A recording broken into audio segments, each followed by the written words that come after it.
All right. Back on. Dun, dun, dun, dun, dun, dun. Hey, all right. Let's see. We are up to, yeah, we're almost done. There's a fascinating, what's that? Before midnight. We're going to be done. I've heard there's a fascinating book presentation over at the Something or Other Cafe on the McKay Coppins book about Romney that we're all fascinated in. It starts at 7, so we could target that. We could shoot for 7. I don't know, the King's Barley and Grapes or something. So there you go. King's English.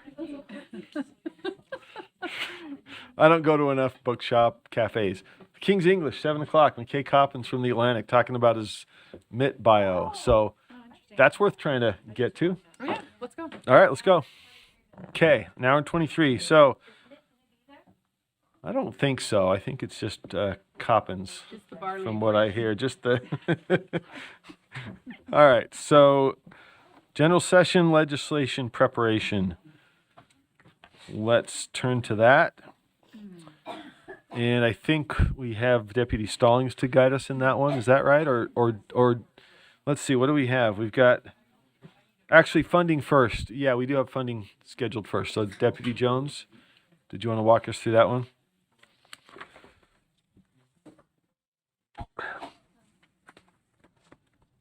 Yeah.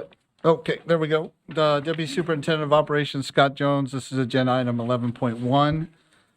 As you know, and the public knows, you made your submission or recommendations to the governor's office on time, on target. So what happens during the interim with the interim of your submission to the governor's office and the start of the legislative session is we ensure that the process for board requests for legislative funding is followed, and that if there are any updates or you as the board see something you want changed or anything comes up, we have the opportunity to do so in this perpetual agenda item. So between the time you submitted the governor's your proposal to the governor's office, we've had one significant change in the sense of I believe it's your third priority for the market-based adjustments. The estimated amount has changed. The data was not available. We had some data. We had data to do you had ordered us to do the request for funding. We did so. However, since then, we've got more integrity with data that HR did, DHRM, for market comparisons to such positions as our coordinators and or educational specialists. Staff are not necessarily requesting an action item. We just want to make sure that you're aware of the amount. It's quite a significant amount or change in the amount that was originally submitted.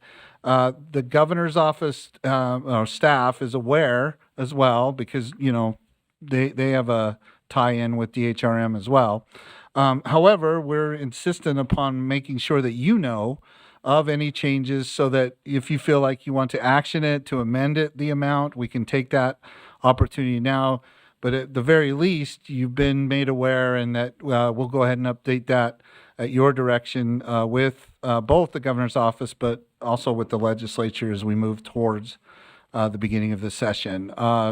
Chair Moss, pending any other questions or concerns, we just ask if it's okay for us to amend the amount and resubmit the RFF request for funding to the governor's office and subsequently the legislature.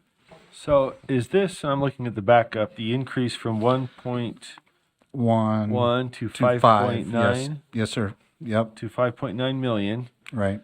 And so questions, comments from board members. We prioritize this, ranked third on the list.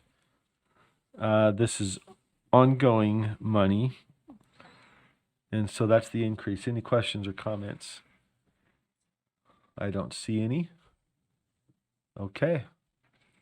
So I just want to make sure we don't need an action item. I mean, we put an action item on there for that, but it can be just information at this point just so that you're aware we're doing that. I don't see any. Okay. So let's move, or does that conclude the funding side? Do we Ye- go to the yes, policy sir. side? Okay, Deputy Yes, Stallings. yes, sir. Yes, thank you. Moss, thank you. Angie Stallings, Deputy Superintendent of Policy. This month, we do not have any staff requests for statutory changes. And so just as a quick update, last month, Chair Moss and I did present the board's existing request for statutory change to the Education Interim Committee. We understand there may be one or two bills that could be discussed by the Ed Interim Committee on November 15th, but that's not a for sure thing yet. Okay. That's it. Any questions, comments, or motions? Seeing none, thank you, Deputy Stallings. All right, let us move to item 12. Agenda item 12 is a statewide online education program action item. Let me just introduce this. There was a request by this board back in, I think, August or September for information on the SWP program.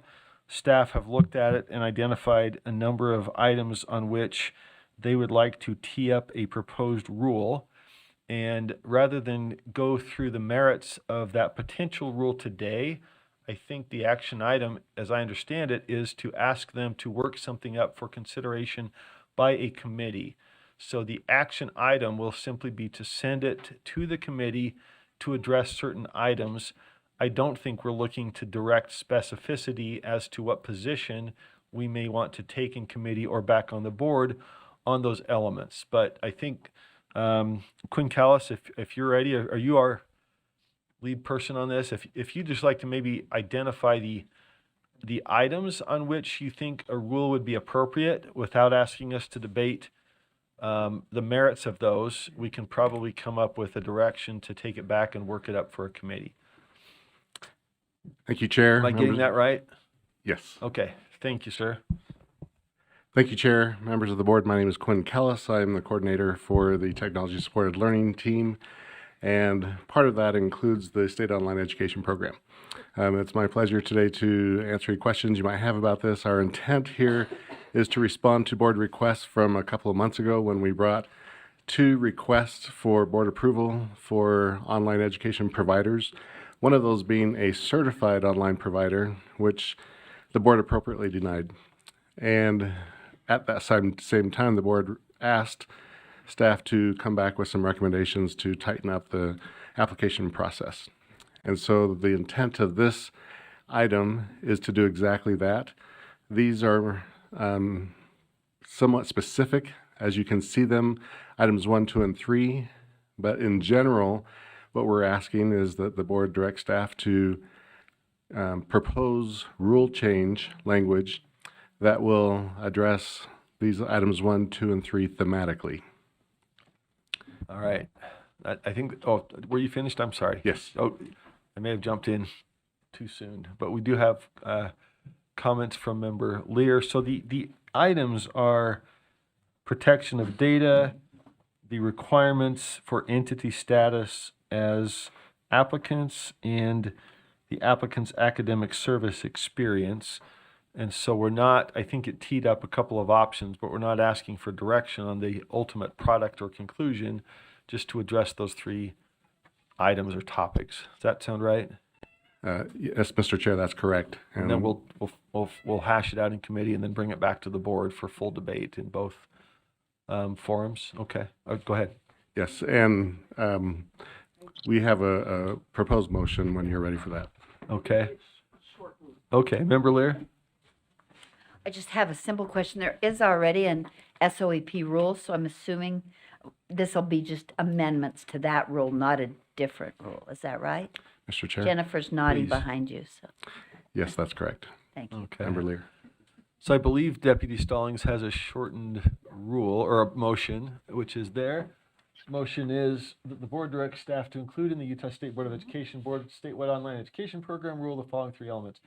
Elements to demonstrate the applicant maintains safeguards appropriate to the protection of sensitive data, including personally identifiable information protected under FERPA, nonprofit status, and an alternative option for lack of academic records. So that is the motion that's framed up by staff. Any discussion of that motion? If so, Member Klein, sorry. I just had a question that it may be something we could fit in here. I'm not sure. You can tell me if it fits with this, but I had a parent contact me whose child does the SOEP program, and he was concerned that there was nothing that verified this, that it was his child that was doing the work, and that because they didn't really meet with actual teachers face to face. It was just they do the work online, but there was nothing to verify who was doing the work, that it was his child doing it. It's like, my child's doing it, but it could very well be me sitting down and doing the work for her or him. I don't know if that's something that Should we put that to should be- Coordinator Callis? Is that something we've addressed or might be addressed? Does that need to be fleshed out? Oh, let's hit the button. Member Moss, members of the board. Interestingly, amazingly, we have spent 6 hours this week with Representative Dan Johnson and a committee who's been working over the last almost 14 months on revisions to code applying to the state online education program, many of those including better communication between the State Board of Education staff, the providers who provide the content and teaching, and the primary LEAs where the students' records reside. We've had that exact same conversation about the quality of the classes, whether or not there's a live teacher connected to the students, if they're meeting with the students, meaning not just by email, but that they have some teaching sessions where they know who the teacher is. The scope of this particular item is more for the approval process for certified online providers who are applying for provider status with the state. But that conversation on a separate topic is happening. Okay, good to know. Thank you. Thank you very much. Member Lear? Oh, nope, did I skip? We got Member Carey and then? Okay. Chair, just a point of information. Which committee would this report be sent to if the board leadership has gotten that far? We have not gotten that far. I know we've addressed SOEP matters in finance. They may have also come to law and licensing before. Any direction there from the assistant or the deputy superintendents? We could assign it then in our executive committee meeting, discuss it and see where it fits best. Okay, thank you, If Chair. that works, okay. All right. They're rock, paper, scissoring for it. What's the over-under on the, all right, Coordinator Callis, any further questions? Member Lear? I just wondered, this looks very prescriptive and limited about what the board rule would address. I'm wondering if it would be helpful or not helpful to say, and any other issues that you think are timely or important, or is that helpful or not? Member Chair? Sure. Member Lear, thank you. Please. Yes, It please. would be helpful. Yes. Okay, so do we need to add the following 3 elements? Can I amend the motion then? That'd be great. I just wanted to leave you folks with the flexibility that if you discover some elements that you think would improve the rule and the program, that you could also bring those to the board at the same time. I don't know if we have a second. This is not really a committee motion, so I guess. Sorry, Kelsey. All right, could we get somebody, is anybody interested in bringing the motion as framed by Deputy Stallings? Okay, Can I just move it? can you? Sure. Yeah. So moved. And do I'll I need- second. So, any further discussion of the motion? We've changed it to what she said, right? Correct. Okay. We've got including the following 3 elements. Okay, if there's no further discussion, oh, sorry, Member Carey? I just moved it. Last line of that first paragraph. It says including. It said on or something related to.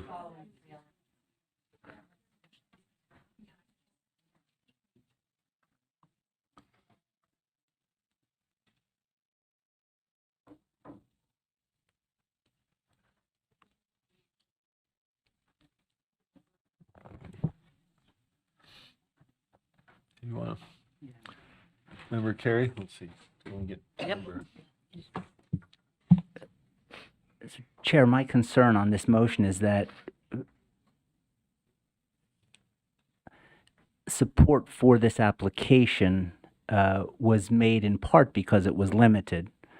And now what we're doing with the amendment is saying everything is on the table when it comes to the statewide online education program. And I see the wisdom of saying, hey, if we're going there and they're already looking at this, but I'm thinking that maybe we can add a provision that would require, to the extent, is it Mr. Chalice?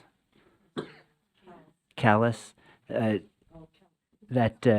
Dr. Kellis, to the extent that Dr. Kellis feels that we should be doing something beyond these three things, that he would come back and advise the entire board, which would give us a chance to look at that and say, yeah, this is an issue that we believe we should pursue, rather than have him and his team dive into 6 or 7 items and they come back and they're not reflective of the direction the board would want to go. So if I'm looking for an amendment, it would just be along the lines of maybe number.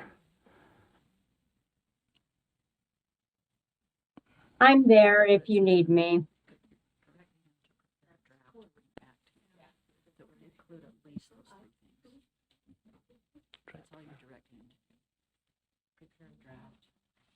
Okay. Yeah. Yep. It would Yep. come back to committee, I think, right? So, yeah, I guess that's the question. To what extent are we asking for an overhaul of everything, or are we asking for 3 items specifically in response to a request that was made by the board on a previous motion, I don't know that there's appetite to reopen everything. If that's the suggestion, I'm not sure that's where we were going. We asked for these identified items, but we didn't want to limit it strictly to that. I don't know. You go ahead, remember, Carrie. I'm trying to wrestle with the. Yeah, based on what Superintendent Dixon said, if this report or draft amendment to board rule is going to be referred to committee first, then I would be okay with this language as it stands now. I That's just the think it intent. wouldn't be appropriate to bring it back to the full board without having that committee vetting process first, and I would recommend finance to do that. Okay. It is. It's a SOEP is fun. Where's the challenge? All right, we'll have fun with it in finance. We could handle it. I'll wait for Chair Norton. That's the committee I'm on. But all right, we'll figure that out. So that is the direction. It would go to committee for consideration of a rule, and then forwarding to this board whatever the committee sees appropriate. So, all right. Any other discussion to that motion? We got a second, correct? Did we get a second? Yeah, we got I second it. All right. Gosh, what time is it? Okay. Motion is that the board direct staff to prepare a draft amendment to board rule in the statewide online education program, including the following 3 elements to demonstrate the applicant maintains safeguards appropriate to the protection of sensitive data, including personally identifiable information protected under the FERPA nonprofit status, and an alternative option for lack of academic records. So, okay. If seeing no further comments, members, please vote. Chair Moss? Yes. Member Green? Christina is a no. Oh, Member Bogus is a no. Member Green? Thank you. No. Member Green's a no.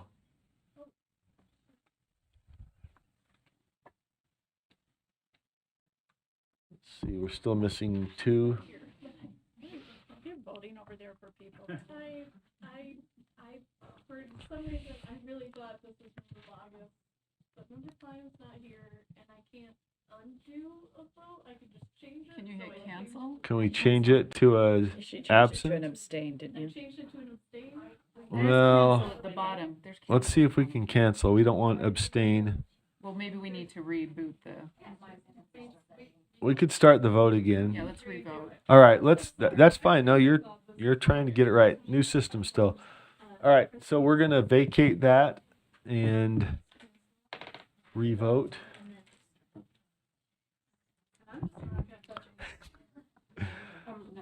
All right, again, same motion to direct staff. Member Booth? Okay. So we should be down 2, so 13. Yes, we're down to revote, so there should be 13 votes. Member Bogus was a no, and member Green was a no. Is that correct? Okay. We got those none. on So there. we need revotes. You need to revote. Still got a couple more. Like, we're at 9. I know there's not that many missing. Any more? We got 2 more to vote. Okay, that's it. All right, that covers it with 13 members voting. That passes 11-2. The noes are member Bogus, member Green, member Klein, and member Booth absent, I believe, correct? All right. Okay, thank you very much.